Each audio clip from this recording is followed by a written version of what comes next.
2022లో అయిపోయింది అనుకున్న చాప్టర్ మళ్ళీ మొదలైందా? వైజాగ్ లో నిజంగానే కోవిడ్ కేసెస్ ఉన్నాయా? నేను డాక్టర్ శిరీష రాణి. ఈ రోజు మన ఫిజిషియన్ డాక్టర్ సునీత గారిని అడిగి తెలుసుకుందాం. హాయ్ సునీత గారు. Hi madam. వైజాగ్ లో కోవిడ్ కేసులు ఉన్నాయంటారు, ఇది నిజమేనా? యాక్చువల్ గా రీసెంట్లీ వైజాగ్ లో ఒక 2-3 కేసెస్ వచ్చాయి అని చెప్పి మీడియాలో అంతా కూడా చాలా హడావిడి అయిపోయింది. జనాలందరూ పానిక్ అయిపోతున్నారు, భయపడుతున్నారు. సో అంత భయపడాల్సిన అవసరం లేదు. 1 or 2 కేసెస్ ఉన్నాయి, కరెక్టే.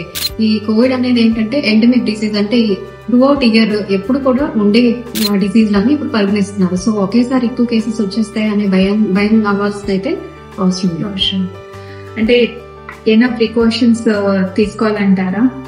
ఎస్, డెఫినెట్ గా ఇప్పుడు కొద్దిగా seasonal rise, just like other influenza diseases, common cold గానీ, వేరే వైరల్, ఇంతకు ముందు స్వైన్ ఫ్లూ అని రకరకాల ఫ్లూ ఇన్ఫెక్షన్స్ అనేవి సీజన్ లో పర్టికులర్ సీజన్ లో పెరుగుతూ ఉంటాయి. అదే రకంగా కోవిడ్ కూడా మధ్యలో కొన్ని సర్జీ వచ్చి కొన్ని కేసెస్ పెరిగి మళ్ళీ నార్మల్ అవుతాయి. ఆ మాత్రదానికి లాస్ట్ టైం వచ్చినట్టు పాండమిక్ రేంజ్ లో వస్తుంది అనేవి ఊహించక్కర్లేదు. సో కొన్ని మనం ప్రికాషన్స్, బేసిక్ ప్రికాషన్స్ తీసుకుంటే సరిపోతుంది.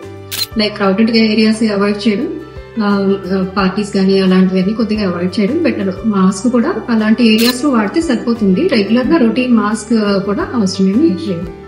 ట్రావెల్ అది చేయొచ్చు కదా? ట్రావెల్స్ కూడా అన్నెసెసరీ ట్రావెల్స్ అవాయిడ్ చేసుకోవచ్చు, బట్ ఈజ్ సబ్జెక్ట్ కంటిన్యూ. ఎక్కువ మంది క్రౌడ్ ఉన్నప్పుడు కొద్దిగా ఈ సీజన్ కొన్ని రోజులు కొన్ని మనం ప్రికాషన్స్ తీసుకుంటే ఈ సీజన్ లో. థ్యాంక్ యూ సునీత గారు.